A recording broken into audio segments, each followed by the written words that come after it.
Hey everyone, welcome to my video.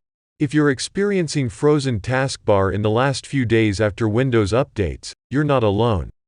I was there too. I spent a whole night trying different solutions on Google, even a system reset, but nothing worked. As I was about to give up, I found out that the news and weather feature on the taskbar that causes this problem. So you have to disable it so your computer is able to run properly again. But how do I disable it without the taskbar even working? Well, I hope your keyboard is working fine. Hit Ctrl, Shift, Escape to open Task Manager. Scroll down to Windows Explorer. Right-click and hit Restart. It will get your taskbar to work for a few seconds, then it will freeze again.